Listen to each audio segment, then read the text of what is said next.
You know, one of the hardest comments that we often come across, and it's terrible on both sides, where someone asks, how are you feeling? It can be devastating for the person that's asking when you get no response at all, and it can be even more difficult for the person that's being asked when all you've got is, I don't know. I don't know what I'm feeling. I really don't know. I'm feeling happy. Yeah, maybe. I'm feeling sad. I'm not sure. I'm feeling a bit actually.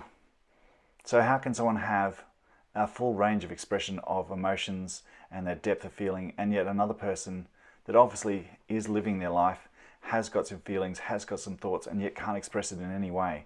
They feel completely stuck and isolated because they just can't find the words. My name is Ben Edfield. I'm a leadership coach. Let's have a look at how we can help someone to find their language, to be able to express their emotions and feelings. They can often walk forward from feeling slightly isolated within themselves when they can't find that language that allows them to express what they're truly feeling, what they're truly thinking, because at the moment they're just totally unsure of what those thoughts are. Often this is totally associated with men, and yet it's actually not always the case. There's usually just two groups of people, one that are used to expressing their thoughts and ones that haven't actually found the language at all. Those people that haven't found the language, it's not that they don't have the thoughts, it's they don't know how to talk about them, they don't know how to feel them. They're either shutting down the feeling itself, or they haven't got the language for the expressions and feelings that they're having. So in this video, we're looking at ways for that person to feel safer about, to be able to express themselves in a big, well-rounded, fully humanized experience. So what am I getting at? If you think of it like this, for people that aren't used to expressing their emotions, it's a bit like someone who's got choices of paint colors. If you have only words for colors that are black, white, red, green, blue, yellow, then of course, that's all the shades that you have. You don't know how to express any other colors.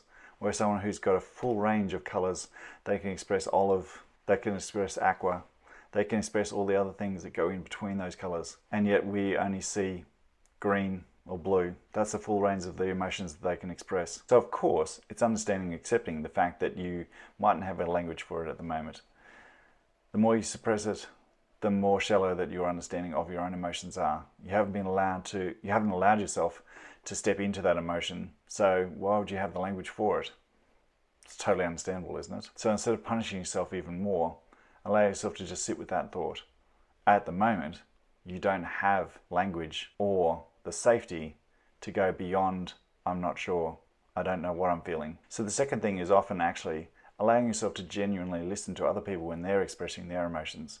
Often when we don't have the language ourselves, we actually want to dismiss other people's sense of language because we find it too complicated, we find it too overbearing, we find it too flowery.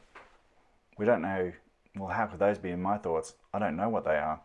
So we dismiss it straight away. So instead of dismissing it, actually listen.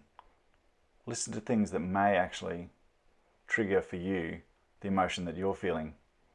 That little aha moment that sometimes you haven't allowed yourself to recognize at all. You've walked away from, you've carefully shielded yourself from. This is the time to sit quietly and actually listen. Not sitting quietly to defend and protect yourself, but to actually listen, hear the words that they're saying, try to understand the expressions they're saying that go with the feelings they're talking about.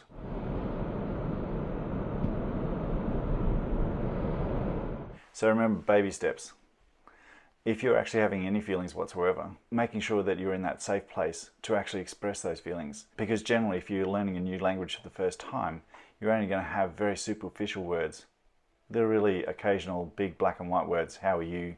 How are you feeling? Good morning, good afternoon. So if you think of language of emotion that's in the same way, then your first expressions of emotion are going to be pretty bland. They're going to not really capture how you're genuinely feeling because, quite frankly, you don't have the language for it and you don't really know. It's taking that breath, taking that safe place. It's meandering through the thoughts and feelings. Some are going to bubble to the surface straight away. Some are going to be suppressed for so long, it's going to take them quite a while to coax them to the surface. Some are going to flood you at different times when you weren't expecting it. They're all normal feelings. If you're in a safe place, that person that's with you will allow you to go through those sensations and feelings. Sometimes they might be overwhelming. Sometimes you might have to backtrack quite a lot. That's perfectly okay. Don't feel that every sentence has to be accurate. Sometimes when we don't have the language, we feel we have to be accurate with our words.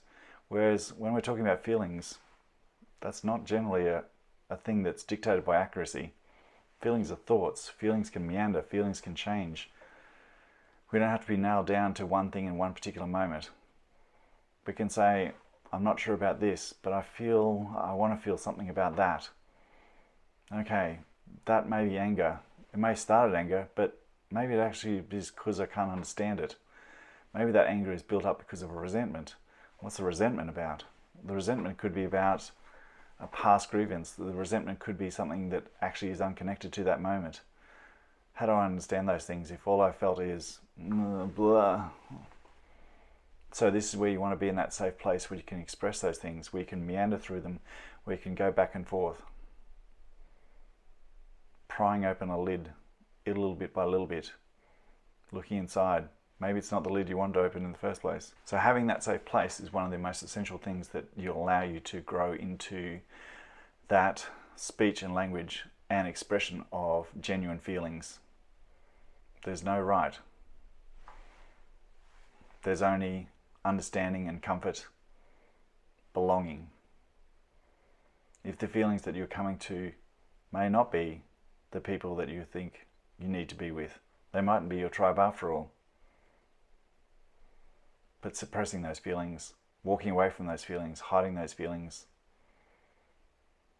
then you're not allowing yourself to be true to yourself. Find the confidence to find a safe friend, to express yourself. The words don't have to be perfect, they just have to be spoken. It'll be intimidating and daunting at first and full of missteps, but finally you'll find your own words. Feelings that were numb, blocked, suppressed, that you couldn't acknowledge, but finally you now have the words that you can talk them through. Once you have that language, you can change relationships, you can change work practices. So many things can open up because now you have the words to hopefully the person you want to be or become or improve towards. I hope this really helps. I hope this gets you thinking and then starting to acknowledge your own feelings, acknowledge your own pathway forward, and best of all, have a deeper and closer relationship with those that are around you. As always, take care, best of luck, and leave any comments about how you're progressing through that. Love to hear how you're going. If you feel this video helped, please like and subscribe, share as much as possible, but the most important thing to remember is be kind to yourself because you're the most important person in the world. Take care, and I'll see you on the next one.